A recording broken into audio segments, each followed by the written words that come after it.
The man known to history as Heinrich Himmler was born on the 7th of October 1900 in the city of Munich in Bavaria, in southern Germany. His mother, Anna Maria Himmler, née Heide, came from a traditional Catholic family, and as well as Heinrich, she also parented two more boys, Gebhard Ludwig, born in 1898, and Ernst Hermann, born in 1905. Himmler's father, Josef Gerhard Himmler, known as Gebhard, was a 35-year-old schoolmaster at the time of Heinrich's birth and had previously gained a degree in phonology and languages at Munich's university. After this, he was appointed to be the tutor of Prince Heinrich of Bavaria of the House of Wittelsbach, the senior most aristocratic family of southern Germany, before returning to Munich as a professor and teacher. A proud, organized and pedantic man, Gebhard took great pride in his career success and would decorate the Himmler household with quality furniture, paintings and collectibles, including old German coins and memorabilia. As a result of his success, both Heinrich and his two brothers enjoyed a comfortable but strict middle-class upbringing. This was in stark contrast to previous generations of the Himmler family, as while Gebhard had made a success of himself, his father, Heinrich's grandfather, had been a poor soldier throughout his life. In contrast, the Himmlers had largely survived thanks to the support of Anna's family in Regensburg in the southeast of Germany, as her father was a successful tradesman there. This had enabled the Himmlers to move into a spacious second-floor apartment on the Hildegardstrasse in Munich, where Anna gave birth to her second son in 1900. This child they named after Gebhard's former student, Prince Heinrich. The prince also consented to becoming Heinrich's godfather, and so the middle son of the Himmler children would grow up with some semblance of aristocratic pretensions. As was typical of children of their age and class within German society, the Himmler brothers received a strict, regimented upbringing, one which was only intensified by their mother's religious ardor and their father's occupation. Any hopes they may have had of escaping their parents' attention was soon crushed when all three were sent to a grammar school in Landshut, northeast of Munich. Here their father was the joint schoolmaster. It was during this time in Landshut that the young Himmler began to take an interest in Germanic heritage and history in general, a fascination which had perhaps been inspired by the Bavarian towns, castles, and countless old buildings that still dotted southern Germany at that time. After beginning to also show a keen interest in his father's historical memorabilia, Gebhard went to every possible length to encourage his son's newfound fascination. Young Himmler returned his father's attention by becoming an obedient, methodical, and devoted son. Over the coming months and years, Heinrich soon proved himself to be his father's son, as he became a hard-working, if quiet and unimaginative child, which is evidenced by the fragments of a surviving diary he commenced writing in 1910. In this, instead of writing his daily accounts in sentences, Heinrich merely listed his trivial daily activities, such as mealtimes or when he took a bath, and referred to any adults by their full name or title, giving the impression that from an early age Himmler was proper, organized, and fastidious. While Heinrich was growing up, his native Germany was drifting towards war. For decades, the continent had been becoming more and more volatile in its politics.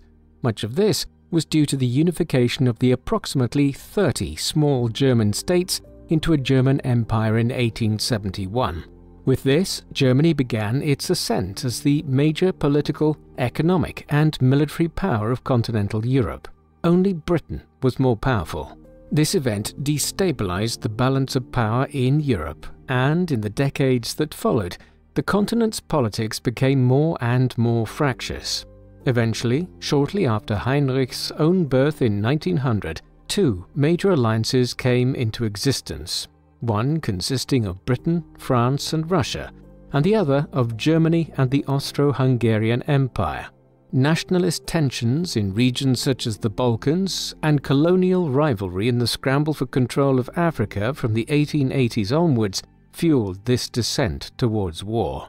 The spark which lit it finally came in the summer of 1914, when a regional crisis in the Balkans escalated into a full-blown European war. Such was the global presence of the countries involved, which had colonies all over the world, that this was deemed a global conflict, the First World War. As Heinrich grew older, his diary entries became more descriptive. The most notable aspect of them was often his recounting of additions to his stamp collection or the holding of church services which he had attended. However, after the outbreak of the First World War in 1914, Himmler began to write about events and battles which he had read about in the local press, as well as letters his father received from Heinrich's godfather, Prince Heinrich, who had joined the German army in 1901 as a lieutenant, and who shortly after the outbreak of war was badly wounded in action on the Western Front in northeastern France. It is evident that the prince was something of a hero to Himmler, as after reading the news of his godfather being wounded, Heinrich wrote in his diary that he and his friends would like nothing better than to go and fight the British and the French. Other accounts within his diary recall occasions when French prisoners of war arrived at Landshut railway station in Bavaria. Of these Frenchmen, Himmler spoke with some sympathy. However, Himmler had no such compassion towards the Russian prisoners of war who were brought to Germany. These he described as vermin, in a surprisingly early sign of his racial animosity towards the people of Eastern Europe. It was also during this period that Himmler began to prepare himself to join the German army when he was deemed old enough, by exercising regularly and lifting weights in an effort to gain muscle mass. However, as much as young Himmler may have wanted to appear as a strong, youthful German during this period, he also complained of regular colds, stomach pains, and other illnesses. These ailments were a cause of constant frustration and concern for him. At school, Heinrich proved himself to be a hard-working pupil who neither excelled nor failed at the various subjects he was expected to master, which included science, mathematics, history, geography, Latin, and Greek, as well as piano lessons. He showed little natural talent for this musical training, and after many years of failure, eventually plucked up enough courage to request from his parents that he be allowed to quit. All in all, Heinrich's greatest interests during his childhood years seem to have been German history and folklore. It is therefore perhaps not surprising that within his diary there are various entries in which he continuously stated how much he wished to join the German army and fight in the war, despite still only being a teenager. Due to his age, he would ultimately never get the chance to experience frontline combat before the end of the First World War. It was in late 1915 that Himmler's diary entries began to subside in number, which was a gap that may have been perpetuated by the death in 1916 of Prince Heinrich of Bavaria in the mountains of Romania. Although this undoubtedly was a severe blow for both Heinrich and his father, their reaction to the prince's death is not recorded, but it is probable that they were greatly affected by it. Indeed, we get a glimpse of the possible impact of the prince's death on Himmler in 1917, when his father wrote to the Bavarian royal household asking for his son to be considered as a future officer cadet, but not before he reached maturity. In the meantime, Himmler was called up for training in 1917 at his mother's hometown of Regensburg with the 11th Bavarian Infantry Regiment. However, the next year, Himmler continued his army training, first as a machine gunner and then as an officer. Yet despite his later claims that he saw action on the Western Front in the First World War, records from the time clearly show that Heinrich never finished his army training before the end of hostilities, as he was discharged in December 1918 without completing his officer training course. The war had come to an end just over a month earlier. Germany had found itself without sufficient resources for its economy to keep functioning, and Britain and France had been aided by the entry of the United States into the war on their side in 1917. Thus, with the government collapsing in Germany, the country surrendered in early November 1918. In the aftermath of the First World War, the German army was massively reduced in size, largely due to the terms of the Treaty of Versailles, the peace agreement signed between Germany on the one hand and the victorious powers of Britain, France, and the United States on the other. The country's economy had also been decimated as a consequence of the war, meaning that although Himmler still wished to join the military in emulation of his idol Prince Heinrich, he was forced in the aftermath of the war to seek out a civilian occupation. In the short run, this led to Himmler obtaining employment on a poultry farm as an apprentice near the city of Ingolstadt, where his father had also taken up a teaching position. However, whilst working there, he began to feel ill and was soon diagnosed as having contracted paratyphoid fever caused by salmonella poisoning. This in turn had been caused by ingesting unsanitary meat or water. On his doctor's advice, Himmler was told to steer clear of farm work for at least a year. However, he evidently wished to seek a career in farming at this time, as he then enrolled on an agronomy course at the Munich Technische Hochschule in October of 1919, where he studied crop and soil usage until 1922. During this time he joined a fencing fraternity and even received the badge of honor that was a fencing scar on his face. During this period of his life, Himmler enjoyed the fairly stereotypical life of a student of the time. He learned to dance, although he did not enjoy it, while he also engaged in intellectual debates with his fellow students, at least when he wasn't practicing his fencing skills. Because the university did not provide meals for its students, Himmler dined at the home of a lady called Frau Loritz, whose daughter, Maya, he soon became close to, although his diaries reveal no romance taking place between them. This platonic but also paternal pattern of relationships with women would come to repeat itself over the coming years. On one occasion, after meeting a young lady on a train, Himmler revealed his views on male-female relationships and also some of his sexual proclivities in his diary. Here he remarked on her innocence and also stated his belief that women should be loved in 3 ways: as a child that must be punished when she is foolish, but also protected due to her weakness; secondly, as a loyal and devoted companion; and thirdly, as a wife whose feet he longed to kiss. It is also clear from Himmler's diary entries during the early 1920s that he felt uncertain and even aimless, writing that he was only engaging in his studies as it gave him peace of mind and quelled his doubts about his life. He also stated that he had considered leaving Germany altogether to travel across Europe, although he reveals that in his conversations with Maya, he had confided in her that he believed that Germany was entering a period of great change. He also yearned to join the army again, and with his small circle of friends often practiced shooting.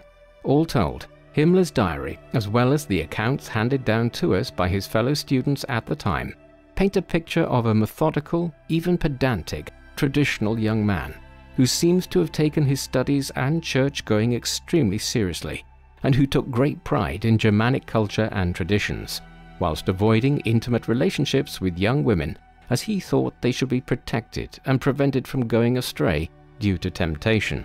He even told his brother Gebhard that he intended to remain a virgin until he was married. These beliefs were no doubt at least in part formed due to his father's dutiful disciplinarian manner, combined with his mother's devout faith, as Himmler at this time still regularly attended Mass. It was during this period in the early 1920s that Himmler's diaries also reveal another possible influence over his worldview. This concerned events which were unfolding in Russia, where a civil war had been underway since 1917. By the early 1920s, it was clear that the Bolshevik communists were victorious in this. Himmler's diary entries reveal that he was deeply perturbed by this emergence of a major communist power in Eastern Europe.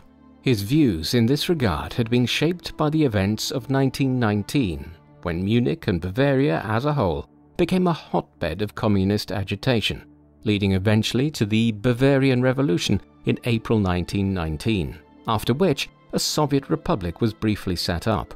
It was soon crushed by the Nationalist Freikorps, a paramilitary group which had emerged within Germany after the war, consisting largely of army veterans and nationalists who opposed the communists across the country. Towards the end of his studies, Himmler joined the Freikorps, with whose nationalistic ethos he clearly felt a kinship. It was the beginning of his descent into extremist politics. It was also during this period that Himmler began to spend a large part of his time at a student society named the League of Apollo. This largely consisted of ex-soldiers and top graduates. Its president was a Jewish man named Abraham Hofner. Although Himmler was at first polite to the society's Jewish members, it is clear that he was also forming strong anti-Semitic views by this time, as he was involved in violent arguments as his time attending the League of Apollo went on, during the course of which he protested against the membership of the League, including Jews. This stance soon earned him a reputation as a nationalist militarist himself. Then, on the 25th of January 1922, at a meeting of his rifle club, Himmler by chance met a man who changed the course of his life and started a chain of events that would ultimately make him one of the most notorious individuals in human history. The chance meeting was with a German army captain called Ernst Röhm. Röhm was one of the few officers who had been able to retain his position in the German army, or Reichswehr, after the First World War. Himmler and he soon found common ground in their discussions, as both were virulently opposed to the rise of communism in Eastern Europe. This meeting is considered to be the first hard evidence of Himmler becoming involved in organized nationalist politics. After concluding his agricultural studies in August 1922, Himmler joined Röhm's newly formed paramilitary Bund Reichskriegsflagge, or Imperial War Flag Society. Like the Freikorps, this was a nationalist paramilitary group. By this time, Himmler had also become aware of the growing influence of the Munich-based National Socialist German Workers' Party, or as they were more widely known, the Nazi Party. Since 1921, these had been led by Adolf Hitler, whose bombastic speeches within Munich's beer halls were attracting the admiration of the local nationalists, including Ernst Röhm, as well as the hatred of the communists, resulting in regular street battles in the city. Around this time, as Himmler was becoming involved in Röhm's organization, support for nationalist parties was growing amongst certain sections of the population in regions such as Bavaria. This was driven by Germany's economic woes. Crippling economic indemnities had been imposed on the country through the Treaty of Versailles, and the French and the Belgians had reserved the right to occupy the industrial heartland of Germany in the Ruhr and the Rhineland in the west of the country, if Germany faltered in its payments. To compound the matter, inflation had become a problem, as had unemployment. Many young men and middle-aged army veterans were drawn to nationalist parties such as the Nazis, with their message of revitalizing Germany, and also their extreme antipathy towards the country's Jewish population. This was not necessarily unusual in Europe, where anti-Semitism was unfortunately widespread in the 1920s, but the Nazis' views on the country's Jews was especially harsh, believing they were responsible for Germany's defeat in the war. Like many others, Himmler decided to join the Nazis in 1923. He also remained a member of Röhm's Reichskriegsflagge paramilitary group. This was around the same time that heightened nationalist activity in Munich was beginning to draw the attention of Bavaria's regional government. This resulted in the Bavarian Prime Minister Eugen von Knilling banning political rallies in the region and declaring martial law on the 26th of September 1923. He then appointed Gustav von Kahr as the Staatskommissar or State Commissioner, giving him free rein over the maintenance of law and order across Bavaria. In tandem, Colonel Hans Ritter von Seisser was appointed as Chief of the Bavarian Police, and Otto von Lossow as commander of the Bavarian branch of the Reichswehr, the German army. Their appointment was notable, as Hitler had formed the idea by this time of attempting to emulate in Bavaria Benito Mussolini's fascist seizure of power with his march on Rome in October of 1922. The Nazi leader's goal was to seize control of the government of Bavaria and afterwards attempt a similar march on Berlin. As plans for doing so escalated in the autumn of 1928, he even enlisted the First World War general and war hero Erich Ludendorff in an attempt to gain the upper hand over von Kahr's government in Bavaria by winning over additional supporters. The attempted coup would be launched in early November 1923. Hitler received word during the planning process that Kahr, along with Seisser and Lossow, were due to address a public meeting in Munich's Bürgerbräukeller beer hall on the 8th of November 1923. The Nazi leader perceived this as the opportunity to seize Bavaria's government he had been waiting for. He and the leadership of the Nazi Party quickly forged a plan to storm the Bürgerbräukeller on the 8th of November, following which they planned to take the government leaders in Bavaria hostage and force them to surrender power to them. They would be aided in this by Ernst Röhm, who had recently established a new paramilitary organization known as the Sturmabteilung, or SA, meaning Storm Detachment, as the military wing of the Nazi Party. On the evening of the 8th of November, Hitler, along with a 600-strong contingent of the SA, stormed into the public meeting being held by the head of the Bavarian government, Gustav von Kahr, at the beer hall. Hitler proclaimed that a revolution had begun. Ludendorff arrived shortly afterwards, following which the triumvirate of police and army officials effectively surrendered the government of Bavaria to Hitler and Ludendorff. Having seized the beer hall, Hitler then made the mistake of leaving to attend to a crisis elsewhere, and Kahr and the other members of the Bavarian government escaped. They quickly took charge of the situation and began pouring military and police forces into the city to crush the revolt. The next morning, after realizing that his coup was on the verge of failure, Hitler, accompanied by Ludendorff, agreed to march through the streets of Munich with their followers. There they would join up with Röhm's troops. These included Himmler, who played a minor role in the beer hall putsch, as it later became known.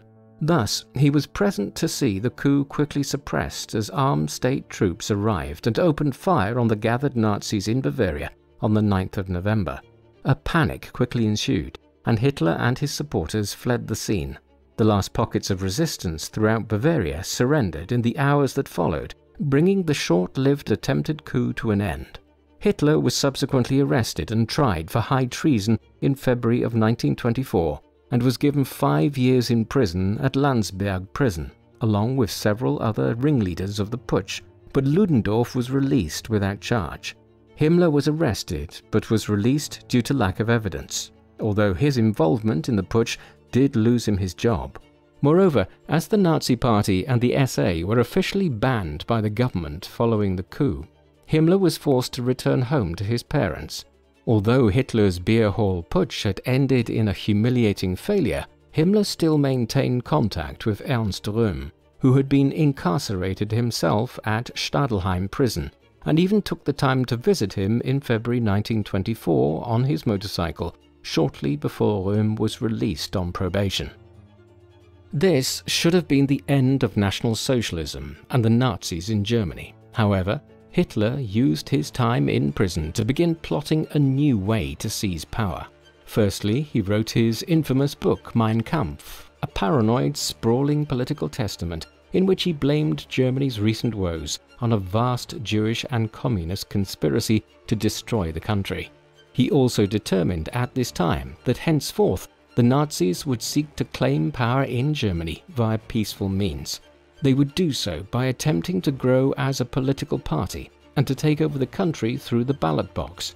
Moreover, he would be able to set out on this mission sooner than expected. Just a year after being sent to Landsberg prison, he was released, and shortly afterwards, the Bavarian regional government removed the ban on the Nazi Party in what was retrospectively one of the poorest political decisions in modern European history.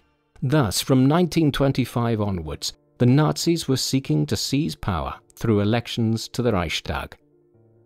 Meanwhile, Himmler had no intention of giving up his political activities. During the mid-1920s, he refused to look for normal work, much to his parents' displeasure, and instead worked as a low-level campaigner for the National Socialist Freedom Movement during the 1925 elections, an organization which had been formed as a front for the Nazis following their brief proscription. In this role, Himmler toured Bavaria's towns and villages, making speeches on the evils of capitalism, as well as the Jews.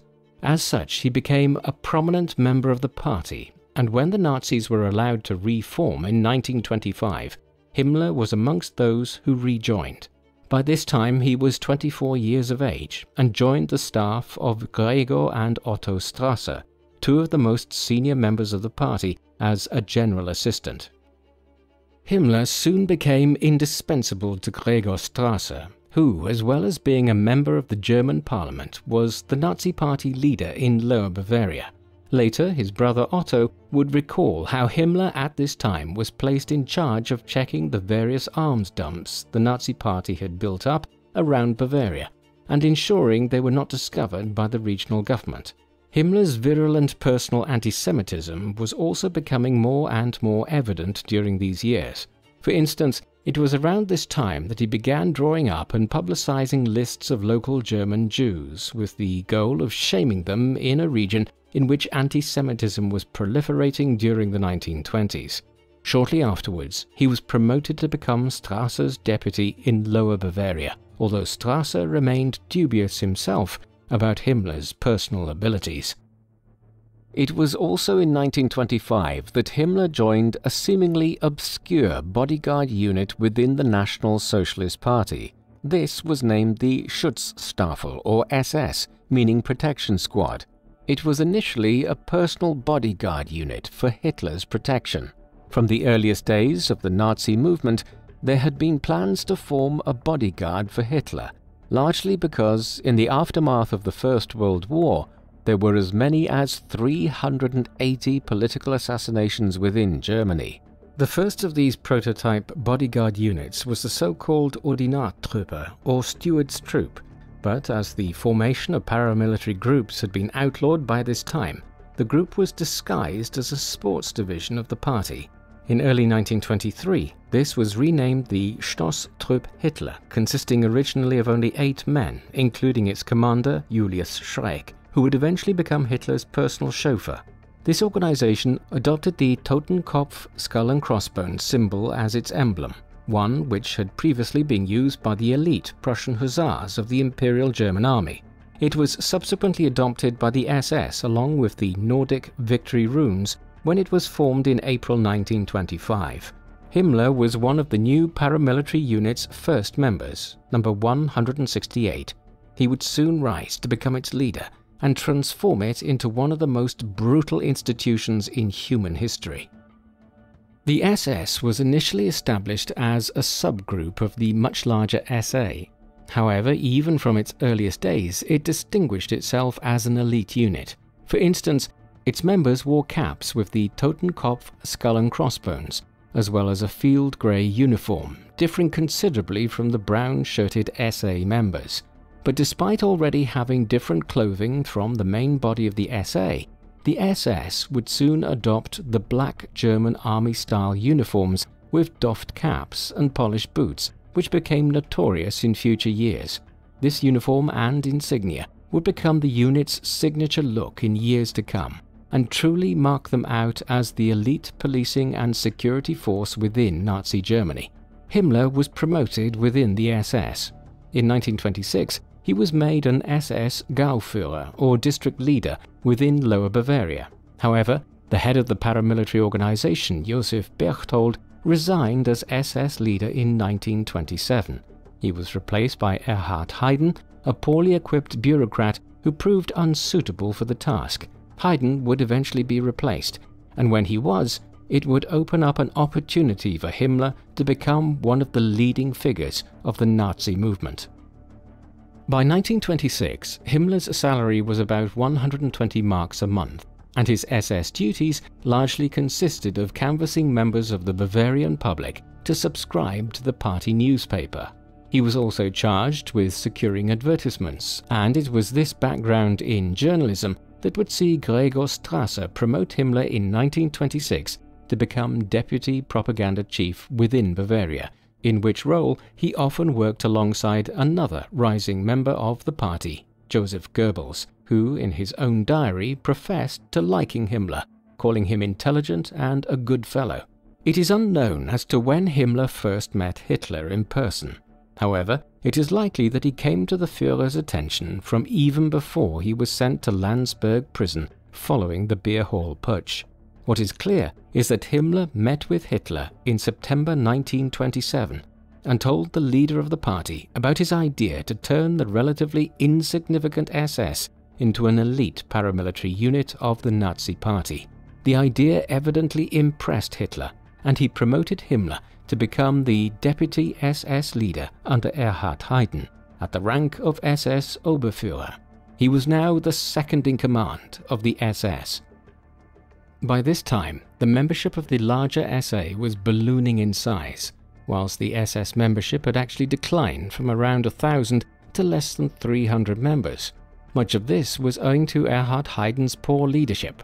As soon as he became Heiden's deputy, Himmler began demonstrating his organizational abilities by setting up separate SS jurisdictions across Germany.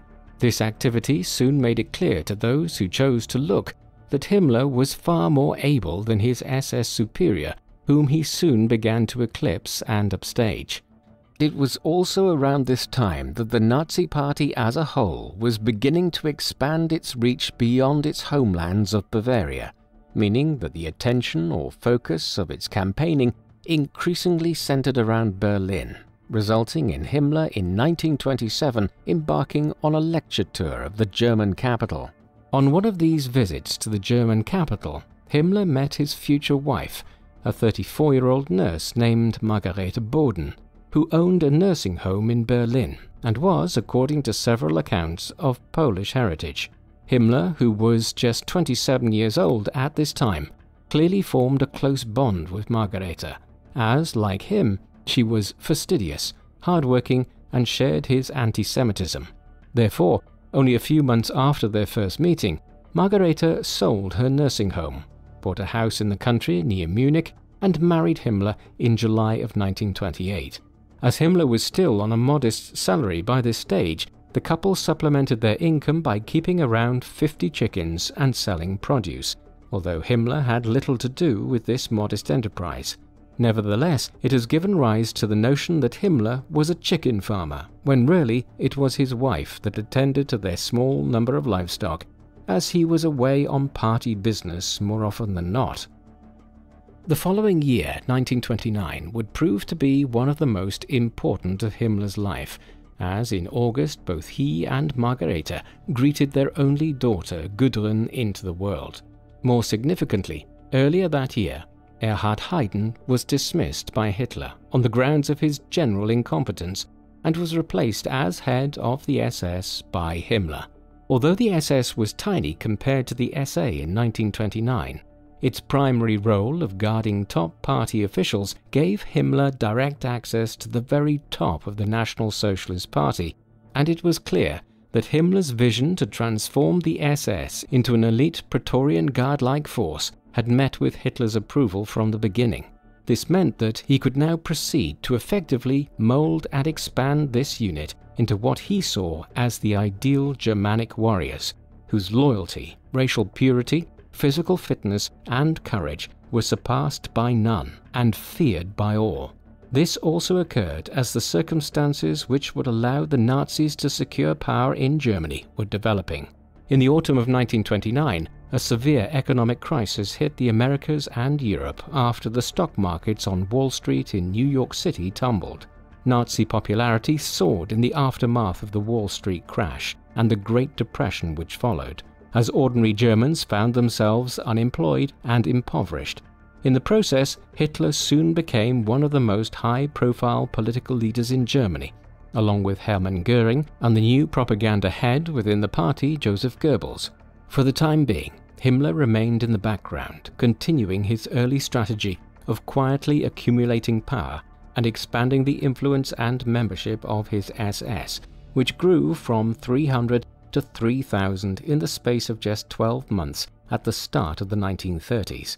This mirrored the rise of the Nazis politically, who in the Reichstag elections of 1930 secured 17% of the vote nationally, and then, in the next elections in the summer of 1932, became the largest party in the country with just short of 2 out of every 5 German voters giving them their support.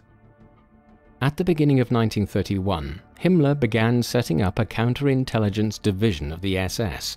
One of the candidates for admission to this was an unemployed former Navy officer named Heinrich, who had recently been fired from the Navy on account of several affairs with married women. Himmler interviewed him and was impressed enough that he hired him. Heinrich rose fast and soon became the head of a new organization named the Sicherheitsdienst, or SD, meaning Security Service. In the hands of Heinrich, this body would come to act as the covert espionage and surveillance arm of the SS. In the process, Heinrich would become second only to Himmler himself within the SS, and one of the most powerful men in the Third Reich as a result. Following the summer Reichstag elections of 1932, the Nazis had become the largest political party in Germany. However, the centrist and centre-right political establishment of the German Republic were broadly unwilling to allow Hitler to become Chancellor of Germany. The party's political manifesto was seen as being too extreme, and there were many who were rightly wary of the fact that they had attempted a military coup in Bavaria back in 1923. Accordingly, a technocratic government was pieced together in mid-1932 to prevent Hitler becoming the leader of the government. However, by the winter, it was clear that this lacked the necessary political support to tackle the country's seemingly never-ending economic woes. Accordingly, in January 1933, Hitler was appointed as Chancellor of Germany, and several government ministries were allocated to Nazi officials.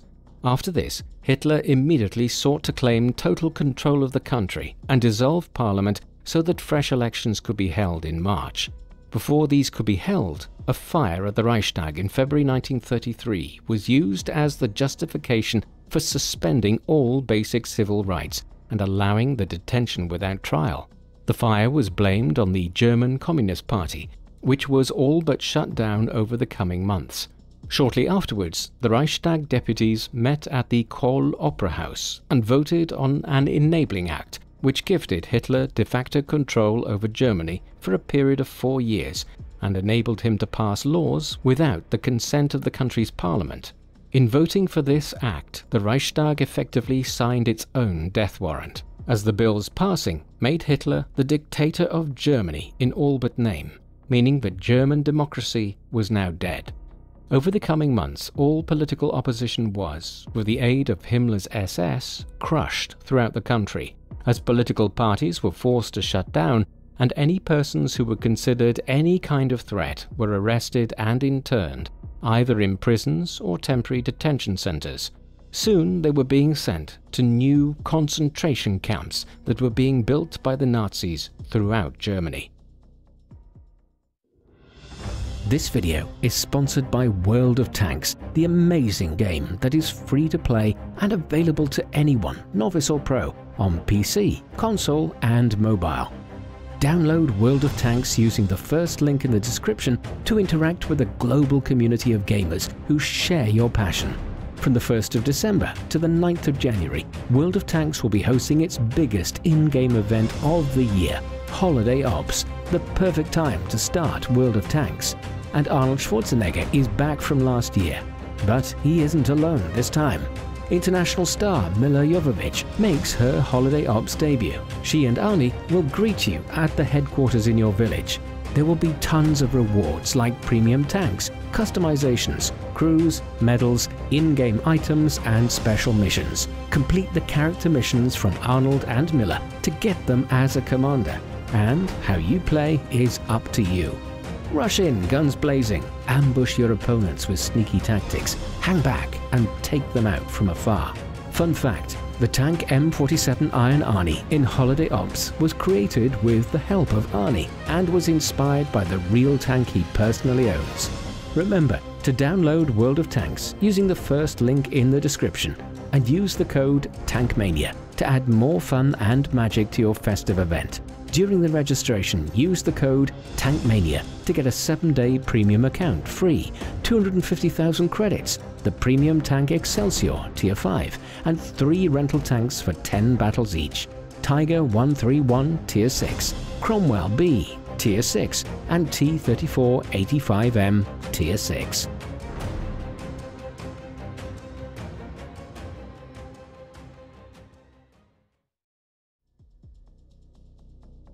By 1933, the SS membership had ballooned in size to over 50,000 members, all of whom were now subject to strict entry rules such as checks on their ancestry, physical fitness, and height to ensure only the most Nordic-looking Germans gained admission to Himmler's elite force.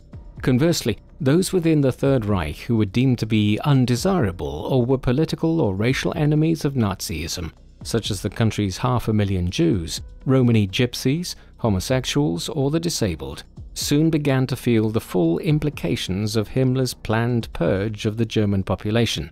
Of course, the irony of all this was that Himmler, who was becoming one of the foremost advocates of the idea of a blonde, blue-eyed German race with his black hair and frail physique, was the furthest thing possible from the racial ideal his SS was trying to promote. One of the first stages of this program of racial cleansing under the Nazis was the setting up of the SS Race and Settlement Main Office. This was tasked with maintaining the high entry standards for SS members. For instance, members who sought to marry were required to produce a full family tree dating back several generations in order to prove that they were of sufficiently pure German blood. Once they passed this test, and actually married, it was also expected of them that they would sire many children in order to propagate the German race. In conjunction with instigating measures designed to ensure the purity of the SS membership, Himmler, after Hitler's rise to power in 1933, also began to adopt other measures to contain and even persecute those he considered to be of impure blood or enemies of the burgeoning Nazi state, culminating in the setting up of concentration camps, such as Dachau near Munich. These were initially designed to hold political prisoners, but years later, and under Himmler's direction, they would become the centers of one of the most brutal genocides ever seen. Back in Berlin, only two obstacles now stood between the Führer, Adolf Hitler, and absolute power in Germany, one of which was President Paul von Hindenburg, who was still technically Hitler's superior. The second was the army, or rather the Army High Command, who were now increasingly voicing their concerns regarding Ernst Röhm's massive SA, which had swelled by 1933 to well over 2 million members. This all culminated in Hindenburg telling Hitler he had to rein in the SA and its leader Röhm. Hitler was inclined to do so, as by now Röhm was not just a direct threat to the army, but to the government and to Hitler himself. For some time, Hitler and the other Nazi leaders became concerned that Röhm was planning to seize power himself, as by 1933 he was becoming increasingly arrogant and insulting in his behavior towards Hitler himself. As a result, in the spring of 1934, an operation codenamed Operation Hummingbird, headed by Hermann Göring, one of the chief Nazi ministers, along with Himmler and his accomplice Heinrich, was launched. The plan was to decapitate the leadership of the SA and bring it back in line with Hitler's goals. The operation was initiated on the 30th of June and would result in 3 days of violence, which has subsequently become known as the Night of the Long Knives. Thousands of the Nazis' political enemies and Röhm's leading supporters in the SA were either arrested or murdered in coordinated attacks across the country. These included Röhm himself and also figures like Himmler's old boss in the mid-1920s, Gregor Strasser, who during the Great Depression had begun to publicly distance himself from Hitler. Another victim was Ritter von Kahr, the former leader of the Bavarian government at the time of the Beer Hall Putsch, who was dragged into a wood and hacked to death with hatchets. A huge proportion of these attacks were carried out by Himmler's SS, and as a result, Himmler's paramilitary organization now began to politically supersede the SA, which was allowed to continue after Röhm was killed, but the political significance of which was greatly reduced from the summer of 1934 onwards. In addition to now being head of the foremost paramilitary and security force in all of Nazi Germany from the mid-1930s onwards, Himmler was also increasingly monopolizing control over the policing services of Germany. Back in 1933, Hermann Göring had formed a police force of his own, named the Geheime Staatspolizei, or Gestapo. However, from 1934 onwards, the Nazi state began rearming in anticipation of a future war of revenge against the European powers. Consequently, Göring's attentions drifted towards establishing a new air force called the Luftwaffe, and in April of 1934, he handed over control of the Gestapo to Himmler. The SS chief quickly placed it in Heinrich's capable hands, and on that same day, Hitler rewarded Himmler's loyalty and efficiency by placing him in charge of all Germany's police forces outside of Prussia itself, meaning that he now had control over the close protection of the Nazi elite, the secret services, and the police. In many ways, this effectively made Himmler the second most powerful man in Germany after Hitler himself. Thus, in little under 5 years, Heinrich Himmler had gone from relative obscurity as a Nazi Party official in Lower Bavaria to control the interior of virtually the entire German state. The mid-1930s saw the Nazis begin to implement their extreme anti-Semitic policies in Germany. This began with the introduction of the so-called Nuremberg Laws. These forbade marriage between Jews and non-Jews and deprived Jews of German citizenship. They also prohibited Jews from hiring non-Jewish Germans. The introduction of these laws marked the beginning of an increasingly severe series of governmental measures designed to persecute German Jews, which would eventually culminate in what many consider to be one of the worst periods of mass murder in world history. Himmler would be central to these developments and their unfolding over the years that followed. In the meantime, Himmler's power over the interior of the German Third Reich, or Empire, hit even greater heights in June of 1936, when Hitler decreed the unification of all state police forces within Germany and named Himmler the head of all of Germany's police forces, effectively bringing them under the umbrella of the SS as a result. Now that the SS controlled Germany's police forces and secret services, Himmler, perhaps in an effort to fulfill his dreams of a military career, began the formation of a new fighting arm of the SS, which would eventually become amongst the most feared of the entire Second World War. This branch would eventually become the Waffen-SS, or Armed SS, whose origins can be found as early as 1933, when a unit called the Sonderkommando was formed in Berlin under the leadership of Sepp Dietrich. This initially acted as an elite bodyguard unit to Adolf Hitler, pledging allegiance and obedience to him until death. However, after the 10th anniversary of Hitler's Beer Hall Putsch in 1933, this unit was renamed the Leibstandarte Adolf Hitler, making it Hitler's elite paramilitary bodyguard. A year later, Himmler renamed it as the Leibstandarte SS Adolf Hitler, as he wanted it to be clear that the unit was comprised of National Socialists and was not part of the German armed forces. The Leibstandarte would eventually form the first of 38 SS military divisions, each consisting of around 15,000 to 20,000 elite troops.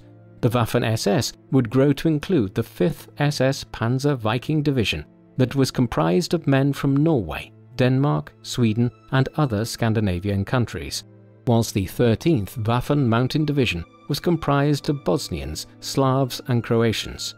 In addition, there were even divisions consisting of French, Belarusian, Flemish, Hungarian, Dutch as well as Latvians, meaning that the total manpower of the Waffen-SS numbered in the region of 900,000 men at its height in the early 1940s. Although Himmler is well known as being the head of Nazi Germany's police and intelligence services, a less well-known aspect of his character is his fascination with Nordic mythology, as there are records of him approving expeditions and research projects to find ancient relics as well as evidence of the existence of Germanic cultures before the spread of Christianity, which, despite his mother's fervent Catholicism, he had grown to believe to be a threat to the morality and purity of the German-speaking peoples. These antiquarian interests included a wide array of obscure and even fanciful projects and expeditions, such as sending German scientists to Japan, to ascertain if there were genealogical links between the Asian and Germanic peoples, and he also sought evidence from the German Ancestry Research Society for Ancient Intellectual History that undertook archaeological and research projects across Europe and beyond, in an attempt to prove the superiority of the Aryan race. Historians also surmise that it was Himmler's intention to replace Christianity altogether within the Third Reich. Jesus, after all, was a Jew. Therefore, Himmler felt that the Aryan peoples should return to their ancient Nordic pagan roots, which he and the SS would have jurisdiction over, giving Himmler yet another method of control that he and the Nazi elite could use to bend the German population to their will. The replacement of Christianity manifested itself in the SS by its members having to renounce their faith for the new SS pseudo-religion, which consisted of Christmas being replaced by winter solstice festivals and Christian weddings being changed to pagan ceremonies. These were devised by Himmler, who in 1933 bought a Renaissance-style castle at Wewelsburg in Bavaria, which Himmler intended initially to become an SS training center, but that soon became a venue for hosting SS dinners and pagan ceremonies. An example of Himmler's reverence for Nordic history and mythology is the SS logo itself, which was designed by an SS graphic designer named Walter Heck in 1933 and consisted of two Scandinavian Sikh runes that originally represented the sun. However, these were interpreted in error in 19th century Germany as meaning victory, as the German word for victory is Sieg.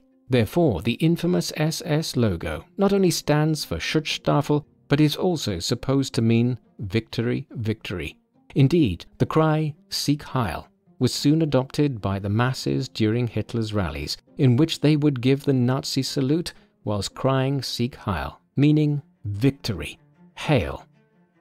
While Himmler was establishing the Waffen-SS and completing his takeover of all policing and security services in Germany, Hitler was making preparations for a new war, one which, as the Nazis saw it, would bring about retribution for the humiliation Germany had suffered at the end of the First World War. In this, they would aim to reclaim the lands they had lost in 1918, as well as acquiring vast new territories in Eastern Europe, which would be used as Lebensraum, or living space, for colonization by Germans. As early as the spring of 1935, a massive program of rearmament had been initiated, with the newly formed German Wehrmacht, or armed forces, expanding way beyond the 100,000 men Germany was supposed to cap its military forces at under the terms of the Treaty of Versailles. In 1935, Hitler and his generals began conscripting hundreds of thousands of men. A new air force, as previously seen under the command of Hermann Göring, was also created, and the German Navy, or Kriegsmarine, was also expanded. Then, in 1936, the demilitarized Rhineland was reoccupied by the Nazis in a further show of aggressive intent. However, Britain and France had no desire for war and allowed Hitler to continue these bullish methods. Ultimately, though, the scene was set for a war in Europe in the coming years. Originally, Hitler and the other senior Nazi leaders such as Himmler had envisaged waiting until the early 1940s, perhaps as late as 1942 or 1943, to launch their new war. However, as the 1930s proceeded, and they saw that Britain and France were failing to rearm and prepare for conflict, these plans were moved forward. Thus, from early 1938, a more intense program of diplomatic aggression was initiated. In the spring of that year, Austria was forcibly annexed into a Greater Germany. Himmler was deeply involved here, ensuring that the SS was quickly expanded into the new regions of the Reich, whilst also rapidly expanding his control over the policing services in Vienna and elsewhere. No sooner was this done than claims were made by Hitler on parts of Czechoslovakia. Again, Britain and France caved to Hitler's aggression and gave him parts of the west of the country in September 1938. But when the Germans moved in and annexed the rest of the country in the spring of 1939, both London and Paris made it clear that any further act of aggression would result in war. This was exactly what happened when Hitler ordered the invasion of Poland on the 1st of September 1939. 2 days later, Britain and France declared war on Germany. The Second World War had commenced. The outbreak of the war saw Himmler, with Heinrich's aid, establishing a new element of the SS. These were called the Einsatzgruppen, meaning task forces or deployment groups. These were effectively squads of SS members who were established to travel in the rear of the main German army, acting as death squads. As they moved into Poland in the first weeks of the war, the Einsatzgruppen began murdering thousands of Polish intellectuals and political leaders who had been identified as potential leaders of a Polish resistance movement. And these were just the first of the actions undertaken by Himmler's Einsatzgruppen. In the years that followed, they would be used extensively in action all over Central and Eastern Europe, committing enormous atrocities wherever they went. For instance, following the German invasion of the Soviet Union in 1941, the Einsatzgruppen were responsible for some of the single worst atrocities of the entire war, such as that at Babi Yar in the Ukraine. Here, some 33,000 Jews were executed by the Einsatzgruppen in the space of 2 days in late September 1941. All of these activities were overseen and commanded by Himmler. This, however, lay in the future. In the immediate term, Germany's goal was to conquer Poland and then switch to Western Europe to knock the French and British out of the war. This all proceeded very well initially for the Nazis. Poland was conquered in a matter of weeks in September and October 1939. Then, after a lengthy period of inaction, Denmark and Norway were occupied in the spring of 1940, before a massive invasion of France in the early summer. This was a blisteringly quick military campaign, and within 6 weeks, Paris was occupied, and the British Expeditionary Force was forced to flee over the Channel to Britain. But London was not defeated. Instead, the island nation held out in the months that followed against a German naval blockade and bombing campaign. And it was at this juncture that Hitler made the fatal decision to leave Britain be, and instead turn eastwards to invade the ideological enemy of Nazism, the Communists of the Soviet Union. In the summer of 1941, he ordered the invasion of Russia in what was the largest military campaign ever undertaken. Millions of men streamed into Russia in what was termed Operation Barbarossa. The war in the east initially went very well for Germany again. Hundreds of kilometers of territory were captured in the first months of the war as the German armies closed on Moscow and Leningrad. However, as the Russians mounted a more solid defense in the early winter, the Germans stalled outside these cities. It was the first time a German army had been checked during the war, and it was the beginning of a major reversal of fortunes for the Nazis in the war effort. As the German armed forces proceeded into Ukraine, eastern Poland, the Baltic states and Russia from the summer of 1941 onwards, the actions of the Einsatzgruppen, which Himmler commanded, became ever more brutal. As we have already seen, tens of thousands of individuals were massacred in the space of just a few days in some regions. These included Jews, Romani people, the disabled, Soviet prisoners of war, and almost anybody else who was considered racially inferior or a direct political enemy of the Third Reich. Proof of these massacres can be found in a report sent by the commander of Einsatzgruppen A, based in the modern-day Baltic states, Franz Walter Stahlecker, to Reinhard Heydrich in January of 1942. This detailed the numbers of Jews that had been killed by his units since the start of the German invasion, and even included a map listing the exact number of Jews killed in each of the Baltic states. The number of people murdered totaled over 220,000 men, women and children in this region alone. By the end of the war, it is estimated that the Einsatzgruppen were responsible for the mass murder of over 2 million people, the vast majority of them in Eastern Europe. Of these, approximately 1.3 million were Eastern European Jews, including women and children, often being shot at point-blank range. However, the sheer logistics of murdering so many Jewish people using these methods, combined with the psychological effects on SS soldiers who often had to shoot children, soon prompted Himmler and Heinrich to turn the extermination of the Jews into an industrialized process. German expansion into Eastern Europe had brought millions of additional Jewish people under German rule between 1939 and 1941. Originally, the Nazis had been intent on simply coercing German Jews to leave the country by robbing them of their rights as citizens and persecuting them through pogroms such as the Night of the Broken Glass in late 1938, when thousands of Jewish businesses, synagogues and homes were attacked across Germany and Austria. However, there were only 500,000 Jews in Germany, whereas millions more lived in countries like Poland, Ukraine and other parts of Nazi-controlled or influenced Europe such as Hungary. A new way of dealing with what the Nazis termed the Jewish question or Jewish problem was needed once the war began. Initially, after the invasion of Poland, areas in the country's inner cities were walled off, that were then populated with the country's Jews, the most famous of which were the Warsaw and Krakow ghettos, the conditions inside which were grim. Here the inhabitants were systematically starved from 1940 onwards, being given just a few hundred calories of food a day. Soon the weak and infirm were left dead or dying in the streets, whilst families were forced to live with dozens per room, often with no heating or running water. However, soon even this barbaric policy would be eclipsed, and Himmler and his SS were at the center of these developments. In August of 1941, Himmler travelled eastwards into those parts of the former Soviet Union which had been occupied by the Nazis following the inception of Operation Barbarossa. His destination was Minsk, where he attended the mass executions of an unknown number of Jews.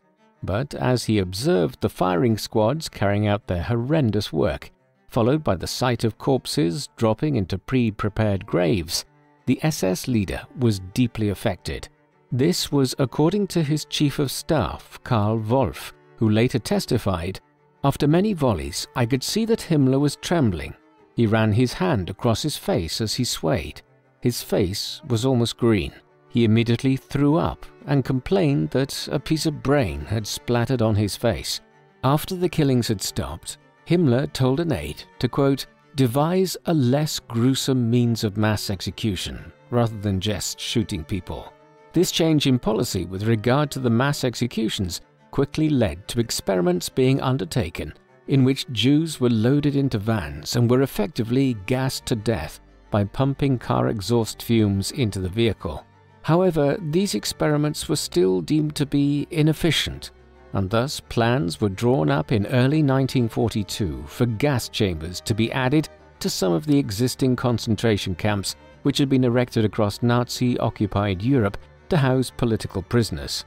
6 camps were eventually identified as those which would act as death camps, where the continent's Jews would be sent to be gassed to death. These were all in a confined location in Poland and consisted of Auschwitz-Birkenau, Treblinka, Sobibor, Bierzec, Chełmno and Majdanek concentration camps. These plans for what became known as the final solution were formulated by Himmler's deputy Reinhard Heinrich, who on the 20th of January 1942 summoned Nazi Party officials from various departments together at the now infamous Wannsee Conference, which was held in the suburb of Wannsee outside Berlin. Here he outlined the SS plan for the so-called final solution to the Jewish question in territories under German control and coordination of all government departments to that effect to over a dozen senior Nazi bureaucrats. The orders for the final solution had come down to Himmler and Heinrich in the late summer of 1941. Shortly after the invasion of the Soviet Union was initiated from Hitler and a number of other senior Nazis such as Hermann Göring. However, over the 4 years that followed, it was Himmler and initially Heinrich who were responsible for carrying out the Holocaust of Europe's Jews. The policing services which Heinrich oversaw across Europe, such as the Gestapo, would be responsible for identifying and apprehending all of the continent's Jews, while Adolf Eichmann, a logistician with a knack for organizing the movement of hundreds of thousands of people from place to place, would oversee the actual deportation of the continent's Jews to the 6 death camps. But it was Himmler's SS which ran things within the camps. It was they who selected who would die immediately and who would be used for slave labor when people arrived to the camps, and it was the SS, overseen by Himmler, which carried out the final solution over the 3 years that followed. It is clear that by the spring of 1942, the plans for the final solution had been finalized and were ready to be put into effect. But one of the main instigators of the Holocaust, Heinrich, would never see the final solution become reality, as he died of a bacterial infection on the 4th of June 1942, after 2 Allied-trained Czechoslovak agents attacked him in his chauffeur-driven car in Prague on the 27th of May 1942, leading to thousands of Czech citizens being murdered in reprisals. After Heinrich's death, Himmler took personal command of the implementation of the final solution, though in January 1943 he did eventually appoint a new head of the security services as Heinrich's successor, an Austrian member of the SS named Ernst Kaltenbrunner. During the course of 1942, 1943 and 1944, over 4 million Jews were mass murdered in the death camps run by Himmler's SS. The most notorious of these was, of course, Auschwitz-Birkenau, which Himmler had ordered the expansion of in early 1942, with the addition of gas chambers and furnaces where Jews, Romani gypsies, homosexuals, and those who the Nazis termed undesirables were killed using a pesticide called Zyklon B. Their bodies were then quickly incinerated in purpose-built crematoria nearby. All in all, it is estimated that over 6 million Jews died during the Holocaust. Whether they were killed in the death camps or by the Einsatzgruppen in Eastern Europe, Himmler's SS was front and central to their murder. However, because the Third Reich and Himmler's SS in particular were careful to cover their tracks, there has been a significant amount of skepticism in some circles since the war that the Holocaust took place at all, despite the previously mentioned Einsatzgruppen reports sent to Reinhard Heinrich, as well as photographic evidence of Einsatzgruppen mass killings, the signed confession of Adolf Eichmann at his trial in Israel in the early 1960s, and quotes from Himmler's chief of staff, Karl Wolff, who confirmed that he had been present at mass killings with Heinrich Himmler during the war, not to mention the countless eyewitness statements of the survivors of the Holocaust themselves, be they Jewish or otherwise.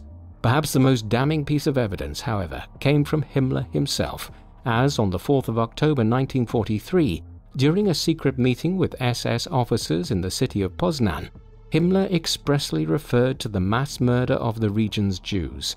The Poznan speeches and others Himmler made in 1944 were recorded and are without a doubt the voice of Heinrich Himmler.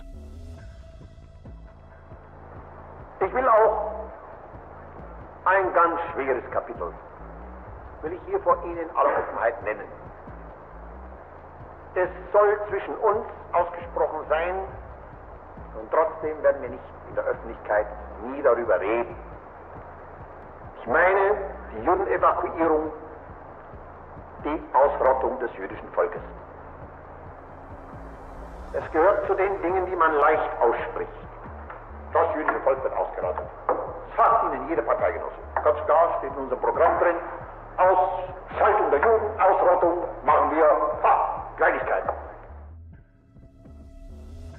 In the end, Himmler's programs to bring about a racially pure nation would prove to be nothing but counterproductive, as his insistence and obsession with purging the Third Reich of racial impurity simply wasted massive amounts of resources which could otherwise have been used to greater effect on the fighting fronts against the Russians, as well as the Western Allies. In short, the National Socialists' hatred of the Jews proved to be one of their several Achilles' heels. In essence, Hitler, Himmler and Heinrich diverted hundreds of thousands of troops and billions of Reichsmarks away from the war effort to genocidal projects that did nothing but weaken the Nazi state as a whole. For instance, 50,000 guards served in the concentration camp system, and hundreds of thousands more Germans and their allies were involved in this program of mass murder in one fashion or another. Whether it was trying to identify Jews, Romani and other enemies of the regime who were in hiding in cities like Paris, Amsterdam or Vienna, or in managing the ghettos in Warsaw, Riga and other cities, or simply running the train systems and the administrative branches of the concentration camp system. all of this entailed a massive bureaucracy which tied up hundreds of thousands of Germans. This manpower was very much needed elsewhere. By 1944, it was evident that Hitler's attempt to secure European domination had comprehensively failed. After the German armed forces had stalled outside Moscow and Leningrad in the winter of 1941, the Russians had begun pumping millions of men into the war effort. The war on the Eastern Front now became one of attrition, while at the same time, the United States finally ended the Second World War after being attacked in December 1941 by Germany's ally, the Empire of Japan. Thus, from the end of 1941 onwards, a new powerful alliance of Britain, the United States and the Soviet Union, as well as further allies such as Canada and the Free French, had coalesced to fight Germany and its allies. 1942 did not bring a major breakthrough, but the Germans were quite simply losing too many men against a numerically superior enemy. Hitler's hopes now rested on seizing the city of Stalingrad in southwestern Russia, and with it the oil fields of the Caucasus on which the Russians relied for their oil needs. This ultimately failed in the winter of 1942 in the first major defeat of a German army of the war. It was all downhill for the Nazis from there. In the spring of 1943, the combined forces of Italy and Germany in North Africa, which had been attempting to seize the Suez Canal in Egypt, and with it control of the Middle East, were pushed back into Tunisia and finally expelled from North Africa altogether. The Western Allies followed up this victory by opening a new southern front in Italy through the invasion of Sicily that summer. This occasioned the Italian fascist government to remove its dictator, Hitler's ally Benito Mussolini, from power and surrender unconditionally to the Allies. However, there would be no quick end to the war there, as Hitler established a puppet regime headed by Mussolini in the north of the country and continued to resist the Allied movement north. Yet this, in turn, diverted resources from Eastern Europe, and by late 1943, the Russians were beginning to push the Germans back towards Poland. By 1944, they were making rapid advances westwards, a development which was compounded when the Western Allies opened a Western Front in France that summer following the D-Day landings. The Third Reich's days were numbered.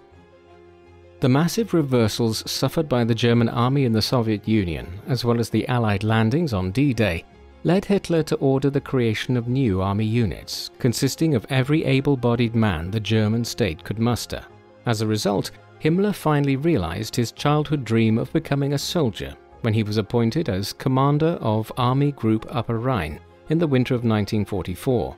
As well as this, Hitler also ordered Himmler to facilitate the creation of so-called Volkssturm units, which were little more than armed civilians or militia, in the desperate hope of holding back the advancing Allied forces. Nonetheless, these units, although nearly 500,000 strong, largely consisted of teenagers as well as pensioners who were equipped with makeshift weapons and who, despite their best efforts, were unable to offer much resistance against the Soviets, who in many cases just swept them aside. As a result, by the winter of 1944, the Allies were amassing in eastern France and the Low Countries for an assault on the Rhineland early in 1945, while the massive armies of the Soviet Union had spread out across Poland and were preparing for their own entry into eastern Germany. It was now simply a question of which side would capture Berlin first. Himmler's time as an army commander in Western Germany overseeing Army Group Upper Rhine coincided with the final Nazi offensive of the war, as Hitler tried to launch a counterattack against the Western Allies in the Ardennes forests straddling Luxembourg, Belgium and eastern France. This was launched in mid-December 1944, though operational command was held by Field Marshal Gerd von Rundstedt, and there is little evidence to suggest Himmler played a major role in the operation, which met with some considerable success in the opening days of it, but was soon repulsed. Shortly thereafter, Himmler was transferred to the command of the newly formed Army Group Vistula, named after the river Vistula in Poland, near the front lines where the Russians now stood. In this capacity, Himmler was charged with contributing to the defense of northeastern Germany, the Pomeranian region, from the impending onslaught by the Red Army. Himmler's appointment to oversee a major aspect of the military defense of Germany and the route to Berlin was strongly criticized by the career generals within the German army. But Hitler, who held many of his most capable commanders responsible for German defeat in the war by this time, refused to countermand his decision. Himmler proved incompetent in this role, setting up his headquarters on a train with few resources available. He was known to work for only a few hours every day, and when Army Group Vistula was sent into action in February 1945, his forces became bogged down in rain and mud. Within days, he was revoked from his command, an ignominious end to his short career as a military commander. One might ask at this juncture why Himmler was given command of two sizable military forces at this critical time in the effort to slow the Allied advance towards Berlin. The answer lies in his personal relationship with Hitler. From early on, Himmler made it clear that he would obey Hitler's commands unquestioningly. Moreover, his position as head of what was originally Hitler's personal bodyguard unit gave him personal access to the Führer. He also had ambitions to succeed Hitler one day, who was 11 years his senior and in poor health. Thus he cultivated his relationship with him as much as he could from the late 1920s onwards. The result of all of this was that Hitler trusted the head of the SS, referring to him as the faithful Heinrich. He consequently promoted him in 1943 to the position of Minister of the Interior, in addition to his already sizable list of titles and positions. However, this is not to suggest their relationship was ever close, and while Hitler considered Himmler to be one of his most loyal followers, he otherwise had disdain for many of the SS leader's beliefs and did not count him amongst his inner social circle in the same way that he did figures like Goebbels. Thus, when he arrived at the conclusion that Himmler had failed him in his command of Army Group Vistula, the SS leader plummeted quite quickly in Hitler's eyes. In the weeks that followed his revocation, as the noose was tightened around the neck of the Third Reich, Himmler was just one of many senior and mid-ranking Nazi officials who attempted to initiate peace negotiations. Some of these, such as his second-in-command within the SS since early 1943, Ernst Kaltenbrunner, attempted to do so through the Red Cross stationed in neutral Switzerland. Himmler's efforts also focused on a country which had remained neutral throughout the war, Sweden. In the final weeks of the war, as the Russians were surrounding Berlin and as Hitler holed himself up in his bunker in the center of the city and refused to countenance surrender, Himmler made contact with Nicholas Masur, a Swedish representative of the World Jewish Congress. In these negotiations, he discussed the possible release of tens of thousands of Jews from the concentration camps which were still controlled by the SS to Scandinavia. Through this action, the man who had overseen the Holocaust released 20,000 Jews in the final days of the war as he plotted some way to save himself. As a result of this gesture of some good faith, Himmler was able to meet with Count Bernadotte, the head of the Swedish Red Cross, on the 23rd of April 1945. Here he claimed to be acting as the head of the German government, despite the fact that Hitler was still alive, and submitted a written proposal which he wished to be sent to the Supreme Commander of Allied Forces in Europe, the US General Dwight D. Eisenhower. In this, he offered Germany's surrender to the Western Allies, but his proposals were quickly refused. News of Himmler's peace offer was broadcast by the British Broadcasting Corporation on the 28th of April 1945.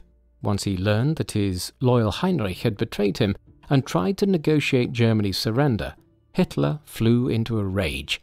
He then stripped Himmler of all his offices and titles and issued a warrant for his arrest. This was not incongruous, and Hitler turned on many other senior Nazis in the final weeks of the war, either for countenancing peace negotiations or because he could lay some of the blame for the fall of the Third Reich at their feet. His decision to remove Himmler from his position was one of his last major actions. Shortly afterwards, on the 30th of April 1945, the Nazi leader, whom Himmler had first encountered over 20 years earlier back in Bavaria, killed himself in the Reichschancellery bunker in central Berlin. His appointed successor, Joseph Goebbels, the propaganda minister, followed suit the next day. With that, the German army and interim government entered into peace negotiations. The Second World War in Europe was thus brought to an end on the 8th of May 1945, henceforth known as Victory in Europe, or VE Day. In the final weeks and days of the war, a huge number of the Nazi leadership had fled Berlin for northern Germany. Here they formed an interim government at the town of Flensburg on the Danish border. The goal of eloping here was that this region was relatively unaffected by the war, and they would be captured by the Western Allies rather than the Russians. Himmler had headed to the German-Danish border in the Hamburg region, but he was under no illusions that he would avoid detention and prosecution. He, perhaps more than anybody else, had been responsible for the Holocaust of 6 million of the continent's Jews and the mass murder of millions of more Romani, Soviet prisoners of war and other groups in Central and Eastern Europe. It was the SS which he built into an army within the Reich, which staffed the Einsatzgruppen and ran the concentration camp system. Indeed, by the time the war came to an end, the Allies had determined that most Germans would not be punished for the war, but that all members of the SS, and in particular its officer class, were prime targets. As such, Himmler, like many other members of the paramilitary organization he ran, went underground in the first days of May. Himmler sought to go into hiding by masquerading as an ordinary German soldier, traveling with some companions. However, his efforts did not last long. With Allied troops spreading out across Germany, Himmler and his comrades were detained at Bremervorde in Lower Saxony, at a checkpoint set up by former Soviet prisoners of war on the 21st of May 1945. His captors, however, did not know who he was at this juncture.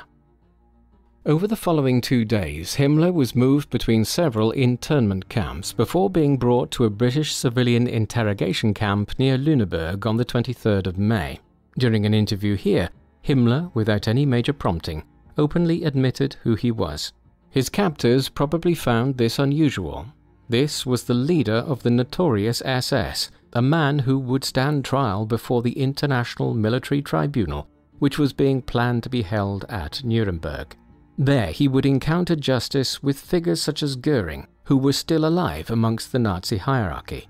After this confession, he was transferred to British Second Army headquarters in Lüneburg, where a doctor began a medical examination of him. But when the physician attempted to look in Himmler's mouth, he resisted, and a few seconds later collapsed onto the floor. Despite efforts to revive him, Himmler died 15 minutes later. It was later determined that he had bitten into a potassium cyanide capsule, which the SS leader had probably been carrying for weeks with the intention of killing himself if he was apprehended. Shortly afterwards, the former Reichsführer's body was interred in an unmarked grave in Lüneburg, the location of which remains a mystery to this day.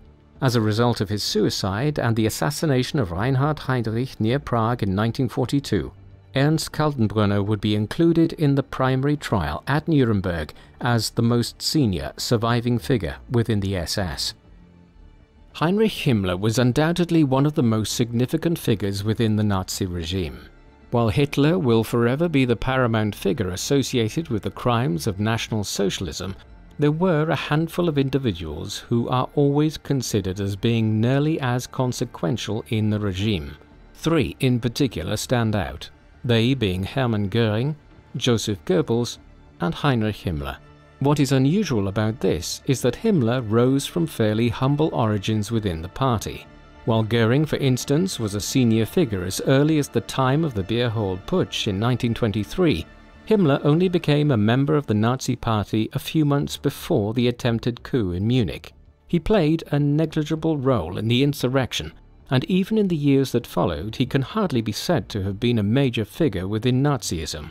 However, all of that began to change from the late 1920s onwards as he gradually gained control over the SS. After becoming its leader in 1929, and as the Nazis rose to power in the early 1930s, he used his significant administrative abilities to build the organization into the leading paramilitary wing of the Nazi Party. He not only managed to replace Röhm's SA in this respect, but also used the SS to monopolize control over policing and security services within Germany during the mid-1930s, aided considerably by his brutal sidekick Reinhard Heinrich. By the late 1930s, the SS, which had originally been a small bodyguard unit when Himmler joined it, became effectively a small ideological army within the Third Reich, one fashioned around Aryan racial ideology and German folk history. However, Himmler's creation was monstrous. Already by the late 1930s, it was beginning to develop into a brutal instrument of Nazi terror, one which was used to police Germany and then Austria, rooting out those who were considered racial and ideological enemies of Nazism. Many of these were already being rounded up and sent to concentration camps by this time. But things became even worse once the Second World War commenced in September 1939. As soon as the German army crossed into Poland, it was accompanied by the Einsatzgruppen, detachments of fanatical members of the SS who acted as death squads. As bad as their actions were in Poland, they were eclipsed by what happened following the invasion of the Soviet Union in the summer of 1941. In the years that followed, though primarily in the first 6 months of the invasion, these SS death squads, acting on Himmler's orders, murdered in excess of 1.5 million people as the German army moved eastwards. And this was just the prelude to the implementation of the final solution through the concentration camp system which was run by the SS. When all was said and done, the SS murdered upwards of 10 million people during the Second World War through the camp system and their actions on the Eastern Front. Himmler did not create the SS, but he did turn it into the killing machine that it became.